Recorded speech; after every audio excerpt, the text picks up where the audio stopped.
85 años. Pausa larga. Suspiro profundo. 85 años he cargado esta historia aquí, en el pecho, como una brasa que nunca se apaga, que me quema por dentro cada vez que la toco.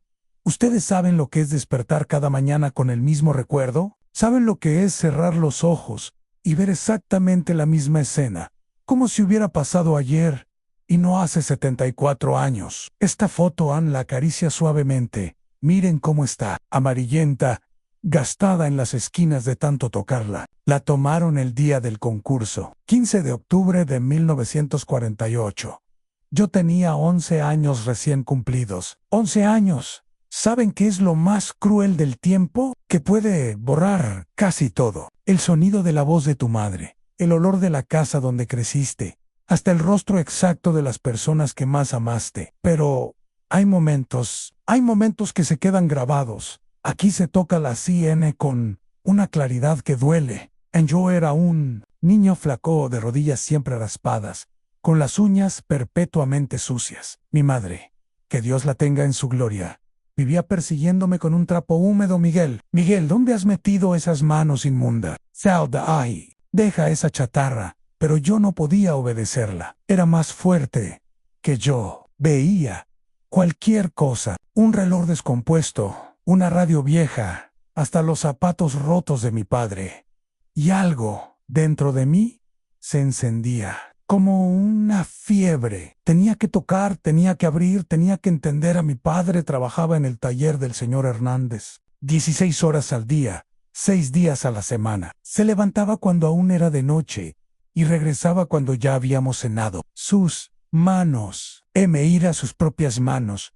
Sus manos eran como mapas de dolor. Cada callo, cada cicatriz, cada mancha de grasa contaba la historia de nuestro sustento en sí. Yo hubiera sabido entonces lo que sé ahora. Si hubiera sabido que ese niño sucio y testarudo estaba a punto de cambiar no solo su vida, sino la de toda su familia. Pausa larga.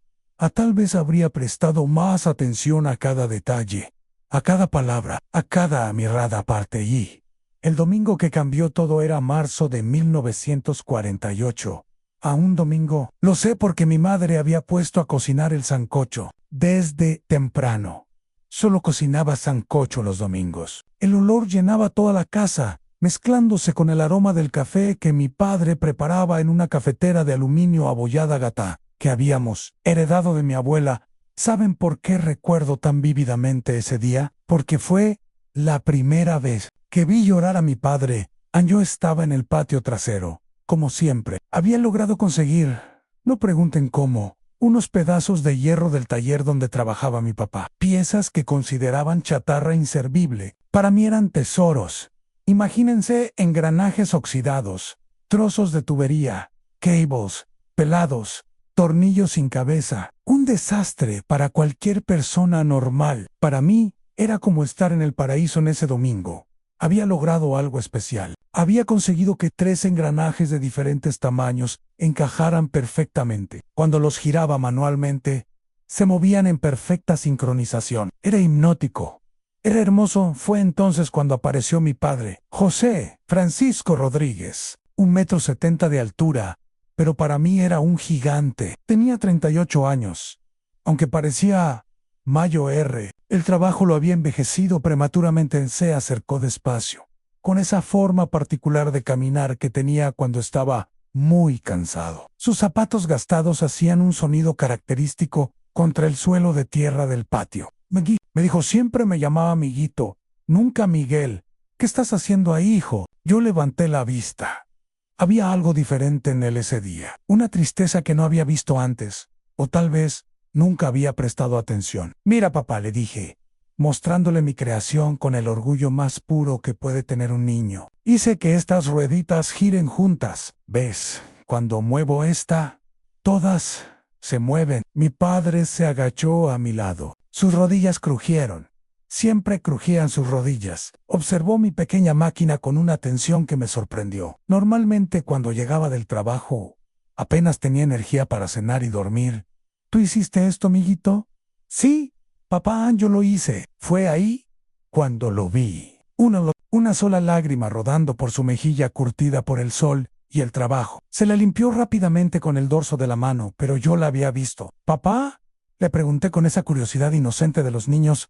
¿Por qué llora? Él miró durante un momento que me pareció eterno. Después puso su mano grande y callosa sobre mi cabeza y me dijo: «Ah, no, estoy llorando de tristeza, mijo. Estoy llorando porque creo que mi hijo va a hacer cosas grandes en este mundo». En ese momento, algo se encendió dentro de mí en una llama que nunca, jamás se ha apagado. Miré esos pedazos de metal oxidado con ojos nuevos. Ya no veía chatarra, veía posibilidades infinitas. Los días que siguieron fueron intensos. Me despertaba antes del amanecer y en casa. Levantarse antes del amanecer significaba levantarse a las 4 de la mañana, porque mi padre salía a las 5, bajaba al patio en puntillas para no despertar a mis 6 hermanos. Trabajábamos con la luz de una vela que robaba de la cocina, cuidando de no despertar a nadie. A mi madre comenzó a preocuparse. Carmen Rodríguez era una mujer fuerte criada a base de sacrificios. Había tenido 7 hijos y había aprendido a reconocer cuando algo no estaba bien. «José», le decía a mi padre durante las cenas, «ese niño no está bien. Se pasa todo el día tocando esas porquerías. No juega con los otros muchachos. No hace las tareas como debe ser». Mi padre la defendía. «Déjalo, mujer. El muchacho tiene algo especial». «Especial, José Francisco. El niño se está volviendo loco». Ayer lo encontré hablando solo en el patio, a las 2 de la madrugada. Estaba conversando con esos fierros como si fueran personas. Y tenía razón. Yo hablaba con mis máquinas. Les explicaba lo que quería hacer. Les pedía que cooperaran conmigo. Suena loco, ¿verdad? Pero para mí era natural. Las semanas pasaban y mi obsesión crecía. Había conseguido más piezas. Mi hermano Carlos, que tenía 16 años y trabajaba los fines de semana en una herrería, a veces me traía pedazos que el herrero iba a tirar. «Ten cuidado, Miguel», me decía. «Estos metales pueden cortarte feo». Pero yo no tenía miedo.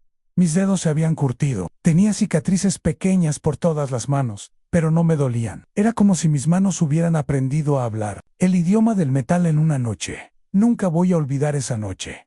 Estaba trabajando en el patio. Había conseguido un alambre de cobre de no sé dónde y estaba tratando de conectarlo a mis engranajes. La vela se había consumido casi completamente. Solo quedaba un pequeño charco de cera derretida y una llama diminuta que parpadeaba con el viento. Yo estaba completamente absorto. Había logrado crear algo parecido a un sistema de poleas usando cuerdas viejas y las llantas pequeñas de un carrito roto que había encontrado. Funcionaba. Cuando tiraba de una cuerda, toda la máquina se ponía en movimiento. Era tosco, era ruidoso, pero era mío. Yo lo había creado. Fue entonces cuando me desmayé. El agotamiento, la emoción, las noches sin dormir, en todo se juntó. Lo que recuerdo es despertar en mi cama, con toda la familia alrededor. Mi madre lloraba. Mis hermanos me miraban como si fuera un fantasma. Pero lo que más me impresionó fue la expresión en el rostro de mi padre.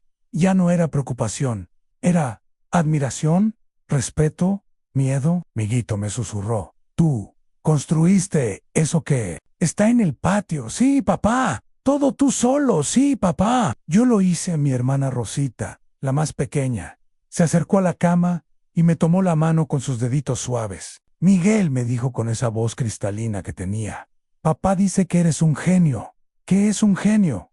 No supe qué responderle, pero esa noche algo cambió en nuestra casa. Mis padres ya no me veían como al niño problema que se ensuciaba. Las manos me veían como alguien especial. El motor llega a mi vida. Mi cumpleaños número 11 llegó el 3 de mayo de 1948. Normalmente los cumpleaños en casa eran lo que podían ser: un abrazo, una bendición, tal vez un pedazo extra de pan dulce si había. Ese año fue diferente. Mi padre llegó del trabajo más temprano que de costumbre. Traía consigo un bulto envuelto en papel periódico y amarrado con mecate. «Feliz cumpleaños, miguito», me dijo. Pero había algo en su voz, una emoción contenida que nunca había escuchado. Desenvolví el paquete con manos temblorosas. Apareció el papel periódico. Era del El Universal, del 15 de abril. Todavía recuerdo el titular Nueva Esperanza para la agricultura nacional. Pero lo que había debajo del papel, pausa dramática, Dios santo, era un motor eléctrico, pequeño, viejo, con partes oxidadas. Pero era un motor real, funcional. Papá, suspiré, porque no tenía aire para hablar normal. ¿De dónde? Fui a arreglar la bomba de agua en casa de don Ricardo Mendoza. El hombre tenía este motor guardado en un rincón lleno de telarañas. Le conté di ti de lo que haces en el patio. Me dijo, lléveselo, don José. A ver qué hace el muchacho con esto. Pausa. Emocional. Mis hermanos se acercaron. A ver, mi madre se secó las manos en el delantal y también vino. Toda la familia formó un círculo alrededor de mí mientras yo sostenía mi tesoro. ¿Funciona?, preguntó Carlos. A mi padre sonrió. Eso tendrá que averiguarlo Miguel. Esa noche no dormí ni un segundo. Me quedé en el patio con mi vela, estudiando cada centímetro del motor. Tenía una placa de metal pequeñita que decía General Electric, 1/4 HP 1940. El motor tenía 8 años. Para mí, era como tener un tesoro arqueológico. Comencé a conectarlo a mi sistema de engranaje. No sabía nada de electricidad, pero tenía una intuición, una sensación de cómo las cosas debían conectarse y usé el alambre de cobre que había conseguido. Lo enrollé alrededor de los conectores del motor, tratando de imitar lo que había visto en las pocas máquinas eléctricas que conocía cuando el sol comenzó a salir. Había logrado algo increíble. El motor estaba conectado a mis engranajes y todo el sistema parecía incoherente, pero necesitaba electricidad. Y en nuestra casa, la electricidad era un lujo que usábamos solo para una bombilla en la sala y otra en el cuarto de mis padres. Fue mi hermana Rosita quien me dio la idea. Miguel me dijo mientras desayunábamos, ¿por qué no conectas tu máquina al enchufe donde mamá conecta la plancha? Por supuesto. ¿Por qué no se me había ocurrido? Esa tarde, mientras mi madre hacía sus quehaceres en la cocina, llevé mi máquina cerca de la sala. Con mucho cuidado, conecté los cables a un enchufe viejo que habíamos usado para una radio que ya no funcionaba. Y entonces sucedió el milagro. El motor comenzó a zumbar, suave al principio, después más fuerte. Los engranajes comenzaron a girar. Todo el sistema cobró vida. Funcionaba. ¡Mi máquina funcionaba! Corrí gritando, ¡mamá! ¡Papá! ¡Vengan! ¡Vengan a ver! Toda la familia salió corriendo cuando vieron la máquina moviéndose sola, girando, funcionando como una máquina real. Se quedaron en silencio. A mi padre se acercó despacio, como si fuera a tocar algo sagrado. «Mijo», me dijo con voz temblorosa, «¿tú hiciste esto?» «Sí, papá, yo hice esta máquina». En ese momento, vi lágrimas en los ojos de mi padre, por segunda vez en mi vida. Pero esta vez no trató de esconderlas. Parte cuarto. El milagro de la luz. Lo que pasó las siguientes 2 semanas cambió mi vida para siempre. Y no estoy exagerando. Literalmente cambió el curso de todo lo que vino después. Yo seguía perfeccionando mi máquina. Había aprendido a ajustar la velocidad del motor, controlando cuánta electricidad le daba. Había mejorado las conexiones entre los engranajes. El ruido había disminuido considerablemente, pero yo sabía que faltaba algo. Mi máquina se movía así, pero ¿para qué servía? ¿Cuál era su propósito? Una tarde estaba estudiando el motor. Había aprendido a desmontarlo y montarlo completamente cuando noté algo que nunca había visto. Había 2 conexiones adicionales en la parte trasera. Conexiones que no había usado. Mi curiosidad de niño se encendió como una hoguera. ¿Para qué servirán estos alambres? Me pregunté en voz alta. Conseguí un pedazo de cable adicional y conecté esas 2 salidas. Bueno, no sabía a qué conectarlas, así que las dejé sueltas y encendí la máquina.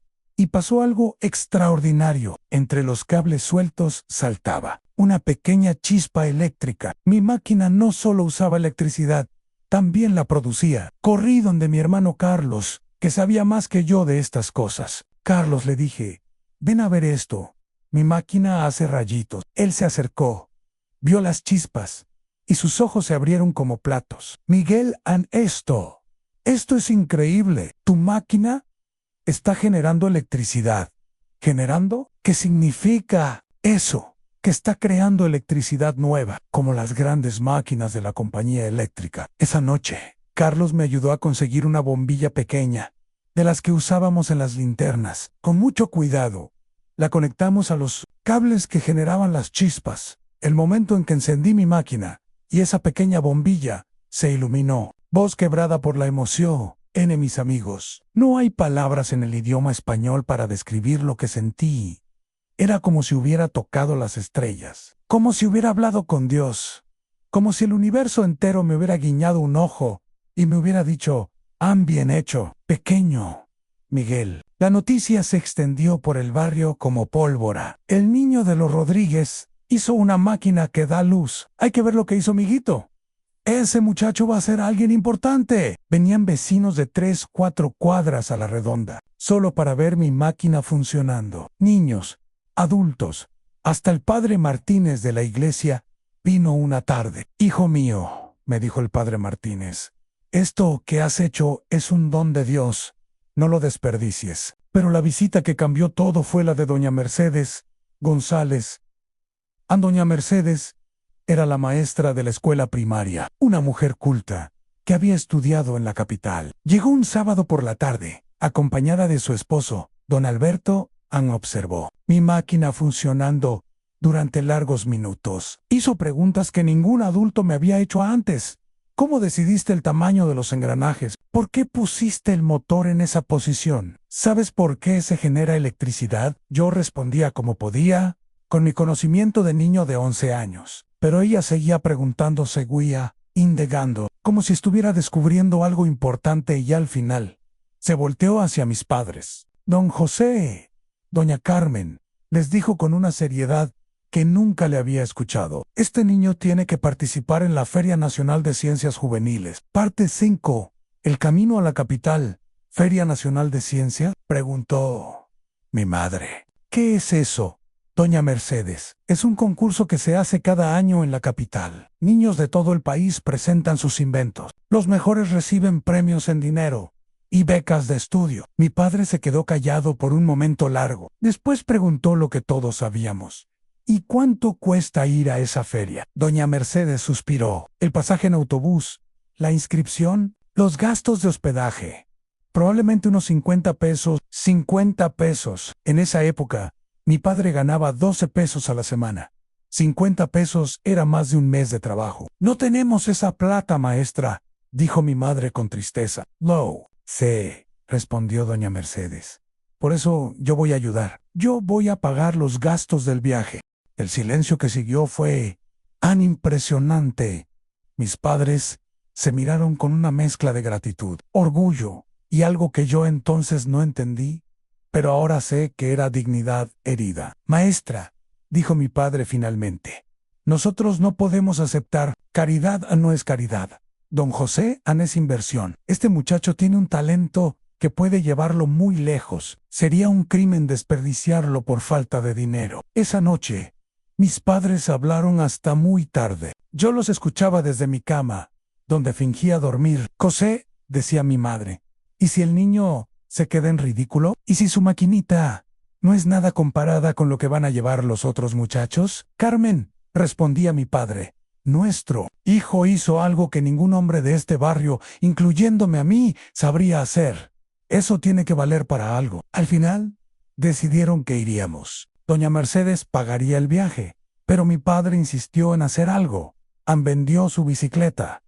Su bicicleta era lo único de valor que tenía. La usaba para ir al trabajo cuando llovía mucho. Era vieja, oxidada, pero funcionaba. «¿Por qué vendió la bicicleta, papá?», le pregunté cuando me enteré. «Porque, mijo, un hombre no puede permitir que otros paguen todos los gastos de los sueños de su hijo.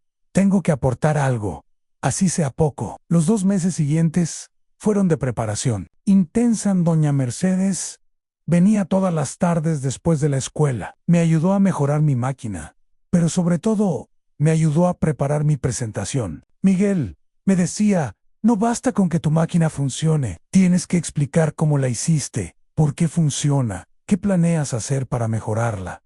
Practicamos cientos de veces. Yo me paraba frente a mi familia y explicaba mi invento. Al principio me trababa, me ponía nervioso. Poco a poco, fui ganando confianza. A mi hermana Rosita era mi público más entusiasta. Se sabía mi presentación de memoria y a veces me corregía cuando me olvidaba de algo. Miguel, me decía con su vocecita, te olvidaste de decir que la máquina puede hacer más luz si le pones más fuerza. La noche antes del viaje, mi padre me llamó para una conversación que nunca olvidaré. Ven acá, amiguito, me dijo. Nos sentamos en el escalón de la entrada de la casa. Era octubre y hacía fresco. Se escuchaban los grillos y el sonido lejano de algún radio. Hijo, me dijo, mañana vas a vivir algo que muy pocos niños en este mundo llegan a vivir. ¿Vas a la capital? A mostrar algo que tú creaste con tus propias manos. Quiero que sepas algo importante. Sin importar lo que pase mañana, sin importar si ganas o pierdes, ya eres mi campeón. Ya me has hecho el papá más orgulloso de todo este pueblo. Pero papá, le dije, ¿y si mi máquina no es buena? ¿Y si los otros niños hicieron cosas mejores? Él puso su mano grande sobre mi cabeza, como hacía siempre cuando quería tranquilizarme. Miguel, tú hiciste esa máquina, sí, papá. La hiciste tú solo, con tus propias manos, con tu propio pensamiento. Sí, papá. Entonces es la mejor máquina del mundo, Ann, porque la hizo mi hijo. El 15 de octubre de 1948, a 6 de la mañana, el autobús que nos llevaría a la capital salía a las 7 en toda. Mi familia se levantó a despedirme. Mis hermanos, mis padres, hasta los vecinos más cercanos estaban en la puerta. Mi máquina viajaba en una caja de madera que mi hermano Carlos había construido especialmente. Pesaba mucho. Doña Mercedes y yo apenas podíamos cargarla. El viaje duró 4 horas. 4 horas durante las cuales yo no hice más que imaginar cómo sería él. Concurso. ¿Habría muchos niños? ¿Sus inventos serían mejores que el mío? Cuando llegamos a la capital. Pausa dramática. ¡Ah! ¡Dios santo! Nunca había visto edificios tan altos, tantos carros, tanta gente. La feria se realizaba en el Palacio de Exposiciones, un edificio gigantesco, con columnas de mármol y escalinatas que parecían no tener fin.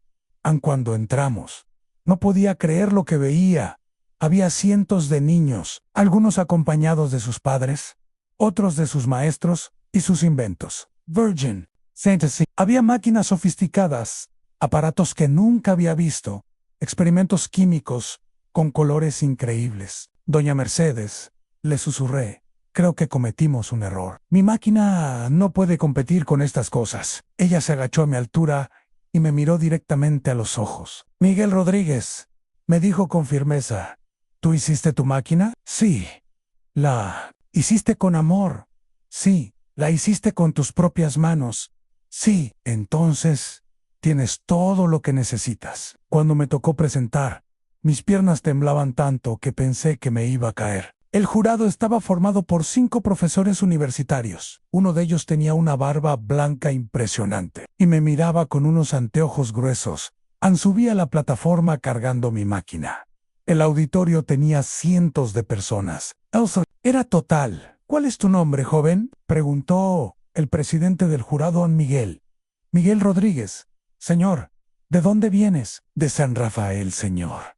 Un pueblo a 4 horas de aquí. ¿Y qué nos trajiste para mostrar? Respiré profundo. Recordé las palabras de mi padre, el sacrificio de mi familia, las horas de trabajo en el patio de mi casa, Ann.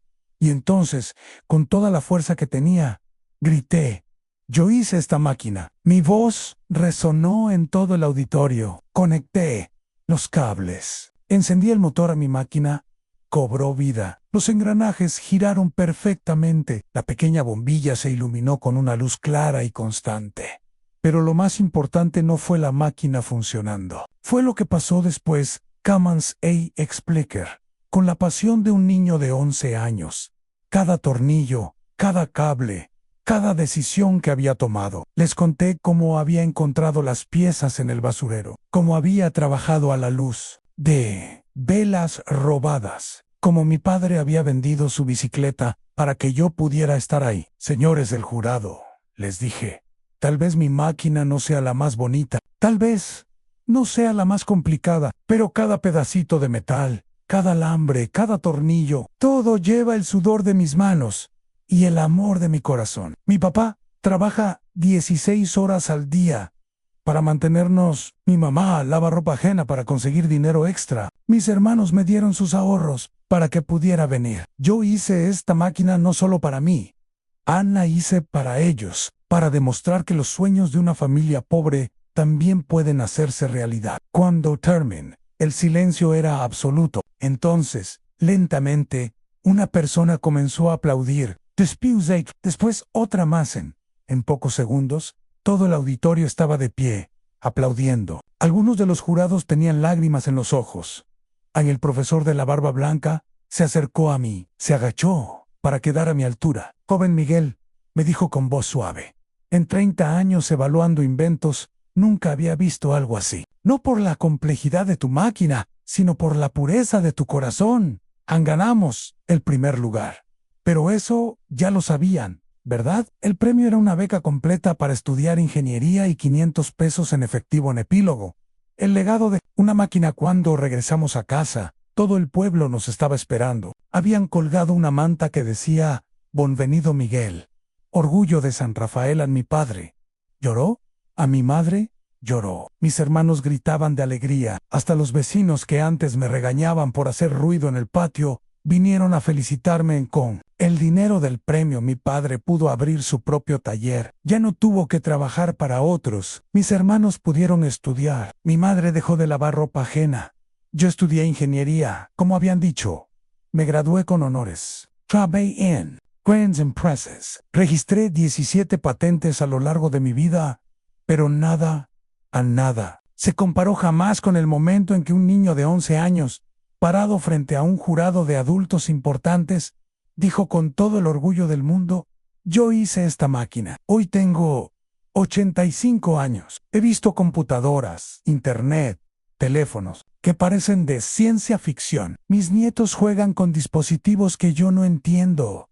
Pero cuando ellos me preguntan, abuelo, ¿cuál fue el momento más importante de tu vida? Yo les muestro esta foto amarillenta y les digo, fue cuando aprendí que no importa de dónde vengas, no importa cuán pobres sean tus padres, no importa si tus herramientas son pedazos de chatarra, si tienes un sueño, si trabajas con amor, si no te rindes, nunca puedes cambiar tu vida y la de toda tu familia. Porque, mis queridos amigos, todos ustedes tienen una máquina dentro de sí, una máquina hecha de sueños, de esperanzas, de determinación. Y algún día, cuando encuentren el valor para construirla, ustedes también podrán pararse frente al mundo y decir con orgullo, yo hice esta máquina, yo hice mi vida, yo hice mi destino. Esta es mi historia, la historia de un niño pobre que se atrevió a soñar y de una máquina que cambió todo. Gracias por escucharme. Gracias por permitirme revivir el día más importante de mi vida. Fin.